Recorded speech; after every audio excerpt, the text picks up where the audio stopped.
Player 3 here, winding the clock back to 1991 to play Battletoads and see where I place it relative to the other games I've played on this channel. If you've seen the other videos in my retro series, you'll know that in my Civilization video, I hint at doing one on Battletoads, and here it is.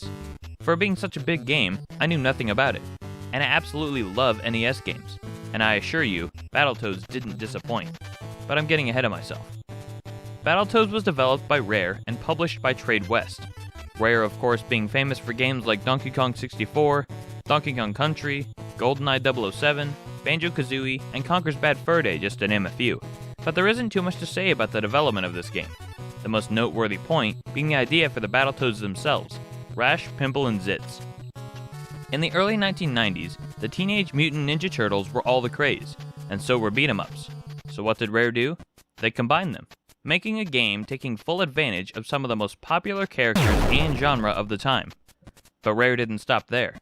In order to make their game more unique compared to the other beat-em-ups, which they modeled their game from, they added other aspects such as racing stages and climbing courses to make it their own. The game did go through multiple changes in the early stages of development, one being that the original name for the game was going to be Amphibians, with a Z of course. When the game starts, we get a cutscene of the events leading up to the game. In this cutscene, Pimple, one of the Battletoads, is on a cruise in his space car called the Toadster, with Princess Angelica, who the Toads are delivering back to her home planet. In the midst of this leisure cruise, Pimple and Angelica are captured by the Dark Queen in her ship, the Gargantua. The remaining two Toads, Rash and Zitz, along with Professor T-Bird, fly their ship, the SS Vulture, to the nearby planet where the Dark Queen landed her ship and is holding Pimple and Angelica hostage. From here, Rash and Zitz are tasked with traversing the many obstacles, traps, and enemies on this planet set by the Dark Queen in order to get their friend back. The Toads arrive on the planet at level 1, Ragnarok's Canyon, where Rash climbs off the ship and onto the planet where you encounter your first enemies, Psycho Pigs. In single player you play as Rash. You can play the game co-op with player 2 as Zitz. When encountering the Psycho Pigs, you learn the movesets of the Toads. Therein lies the controls of the game, of course being relatively simple with this being an NES game, and the controllers only having a D-pad to move and an A and B button for actions. But there's still quite a bit you can do with those limited buttons by combining them in a way to make the game more interesting, interactive, and strategic in a way. Let me show you. As typical of most games, the D-pad left and right moves you in those respective directions, and down makes you crouch. Or in the case of some of the levels in Battletoads, up and down move you farther away or closer because of a slightly isometric view. In contrast to Super Mario Bros., that uses holding down the B button in addition to left and right to run faster, in Battletoads, you have to double tap whichever direction you want to go. This presents another mode of attacking. If just standing still or moving at a normal speed, you punch or kick or pick up or throw depending on the scenario. Whereas when you run faster, you headbutt your enemy. And just as the first Goomba in Mario is sort of a tutorial introduction into the game and how to fight the enemies, in Battletoads, I see it as similar, starting off with rather simple enemies, then the next enemy, known as a walker, a robot, when destroyed, breaks into pieces, allowing you to pick up one of its legs to use as a bludgeon to attack your enemies, giving you slightly more range to attack from. But if you are quick about attacking the first two Psycho Pigs by double tapping the directions to run and then headbutt both of them, then run quickly to the ledge to the right and touch the closing circle before it disappears, you skip past level 2 to get to level 3, also similar to the warp zones in Mario. You'll see me referencing Super Mario Bros. A lot during this video. That's because I found a lot of similarities, mostly because Super Mario was my first and probably most played NES game. And finally, on the control side of things, the A button jumps, and the best button, the start button, to pause the game to take a break from those very difficult levels, and because of that rockin' beat that caught me off guard when I paused the game for the first time. The next level, Wookiee Hole, which you have to do if you miss the warp zone opportunity, is more difficult than the first level. The difficulty increases as the game progresses, naturally, but nevertheless, still a very fun level. The third level, Turbo Tunnel, is the third and final level of Plan A. Each level of the game is shown on a blueprint plan throughout your progression, and 3 levels make up one plan, and there being 4 plans, making a total of 12 levels. or 13 if you prefer to count the final boss fight as its own level, even though it is just an extension of level 12.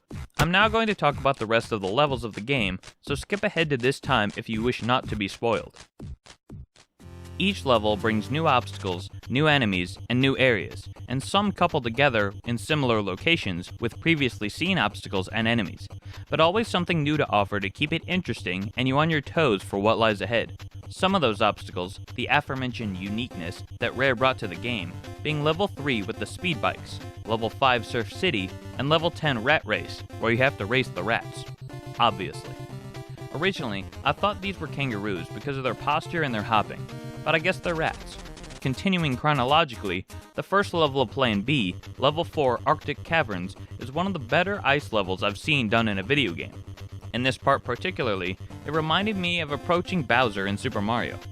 Here you start to get familiar with these spiky obstacles which appear more often in later levels.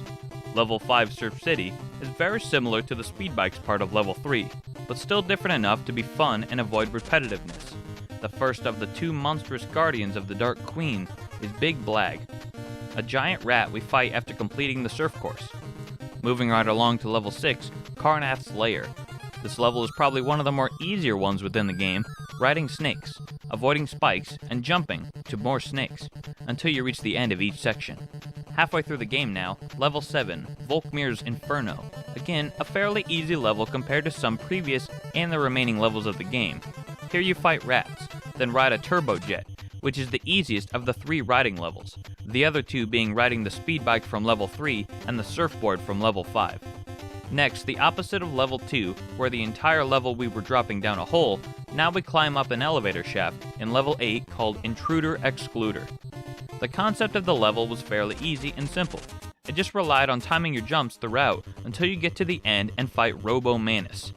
Robo-Manus is the second of the 2 monstrous guardians of the Dark Queen presented to us at the beginning of the game. Next is the last level of Plan C, level 9, Terratubes. A taste of what's to come on Plan B, and the first water level where you actually swim. Pretty straightforward there. Next is the last plan, the last 3 levels of the game, Plan D, starting with level 10, Rat Race. These 3 levels are by far the hardest this game has to offer. In Rat Race, the main objectives are racing down the map faster than the rats to reach a bomb, which you must yeet out of there before the rats get it, setting it off and killing you. In level 11, Klinger Winger, which I would say is by far the hardest out of any level in this game. The concept is simple. You just press and hold the direction printed on each side you are driving on while trying to run away from the buzzball. What makes this so difficult is you have to be almost frame perfect when transitioning to a new direction, as if you click too soon or too late, you slow down significantly, allowing the buzzball to get closer until it touches you and kills you. The trouble is how little the margin for error is here, and how long the track is. Plus, the buzzball is faster than you on the straights and barely slower on the turns, which means those turns and getting the timing right on those transitions is critical. But it gets worse, when after getting through the track you have to fight the buzzball head on, which is also very hard.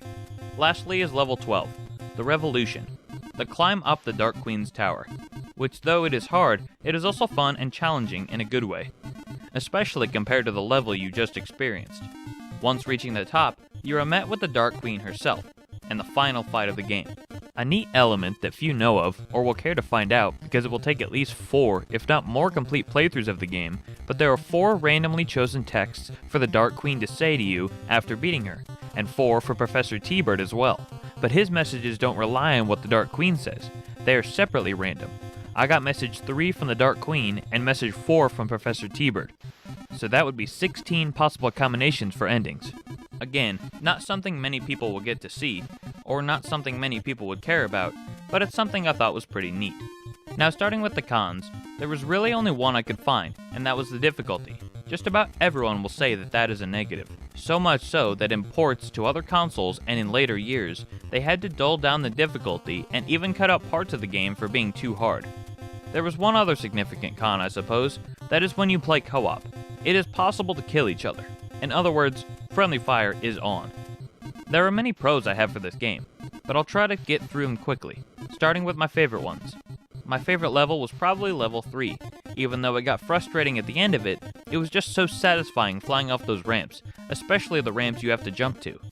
That level also featured my favorite enemies, the Vaders, which are supposed to be the surviving space invaders from the game of the same name.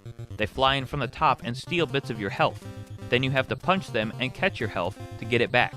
It's a really creative addition, the way they interact with what you would normally consider as something not part of the narrative, such as the health bar. Plus, I really love the reference. Another one of my favorite levels is level 6. It was really fun jumping from one snake to the other while avoiding the spikes. Though this is usually the most frustrating part, Rare even found a way to make dying in the game enjoyable. Every time you ran out of hearts, Professor T-Bird would roast you for how bad you were. With the many ways of taking down your enemies, the animations for the attacks were really cool, and it all feels really smooth. Without the vibrations on the controllers, the sound allowed me to feel every punch. Playing off that, the sound of this game was fantastic. The sound effects, the music, all of it. Really well done. Overall, it's a top-tier NES game, showing the true potential the NES is capable of. On average, it is supposed to take 4 hours to beat this game, which is roughly how long it took me. Battletoads was originally released on the NES on June 1st, 1991, and was continually released on many other consoles up through 1994, with a release on the Amiga CD32. As previously mentioned, almost all ports of the game tones down the difficulty, and some took out the multiplayer aspect. In 2015, Battletoads saw a re-release on the Xbox One with their Rare Replay, since Microsoft has owned Rare since 2002. Many critics on average give the original NES release a 9 out of 10, and during the 1991 Nintendo Power Awards, Battletoads was nominated for 7 and won 5 awards. Best Graphics and Sound, Best Theme and Fun, Best Play Control, Best Multiplayer or Simultaneous, and Best Overall NES Game. With all the success, they of course tried to carry on the franchise with the ports and other Battletoads titles, and even a TV show, but that never took off. All in all, I'd say Battletoads is now one of my favorite NES games. Even though it was so difficult, it was still enjoyable, and deserved every award it received. With that being said, I'm giving Battletoads a 7.5, placing it just above the Immortal. If you are interested in playing Battletoads for yourself, I'd recommend it. If you enjoyed this video, subscribe for more videos from me, Player 3. That's all for now. See you next time.